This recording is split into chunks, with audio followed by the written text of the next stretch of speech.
প্রেমিকের আশ্বাসে স্বামীকে তালাক, আর এখন পালিয়ে গেল প্রেমিক। গাইবান্ধার সাদুল্লাপুরে প্রেমের প্রলোভন যে কি ভয়াবহ পরিণতির দিকে যেতে পারে তার ওই বাস্তব চিত্র এখন বৈষ্ণব দাস গ্রামে। রোজার মধ্যেও ওর সাথে আমার অনেকদিন কথা। ওই বলে যে তুমি আমি তোমাকে বিয়ে করব, তুমি এখানে আসিও। আমি ওই তখন ঢাকায় ছিল। পরে আমার ফোন দিয়ে বলে যে আমি তুমি টাকা রেডি করিও, আমি যে আমার বাড়ি থেকে বিয়ের প্রস্তাব দেবো। তারপর ওই যখন বাড়িতে আসিয়ে পরে আবার তো সব ঈদের আগে আসছে, আসিয়ে আমরা পরে আবার স্বপ্নপুর গেছিলাম। আসিয়ে যখন ছবিগুলো ভাইরাল করলো, আমি এই জন্য বাড়িতে আসছি, এখানে আসিয়ে ওই আমার দিকে হাসছিল। প্রেমিক মোর্শেদ মিয়ার প্রতিশ্রুতি পেয়ে নিজের সংসার ভেঙেছেন ওই তরুণী। 7 মাস আগে তালাক দেন তার স্বামীকে, কিন্তু বিয়ের প্রতিশ্রুতি পূরণের বদলে মোর্শেদ এখন গা ঢাকা দিয়েছেন।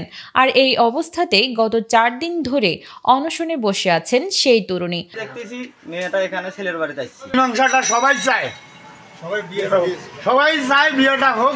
বিয়েটা হইলে পাড়া প্রতিবেশী আত্মীয় স্বজন সবাই ভালোবাসবে, ভালো বলবে। ঘটনাস্থলে এখন উৎসুক জনতার ভিড়।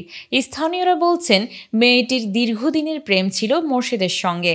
তারা চান এই সম্পর্কে সামাজিক পরিণতি হোক, বিয়ে হোক মেয়েটির।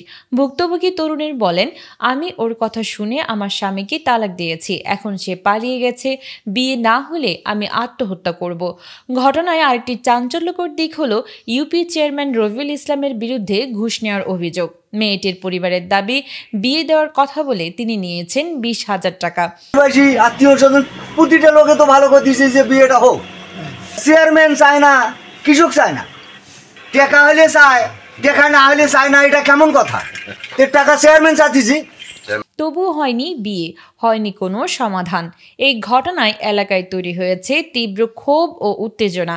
ইতিমধ্যে সামাজিক মাধ্যমে ছড়িয়ে পড়েছে মেয়েটির অনশনরত ভিডিও। গ্রামবাসীরাও চেয়ারম্যানের ভূমিকা নিয়ে প্রশ্ন তুলেছেন। অন্যদিকে প্রেমিক মোর্শেদের মা বলেছেন তাদের ছেলের সাথে মেয়েটির কোনো সম্পর্ক নেই, তবে এলাকাবাসীর কাছে বিচার চেয়েছেন তিনিও। নিউজ ডেস্ক, নাইমা সিদ্দিকা, ভোরের আকাশ।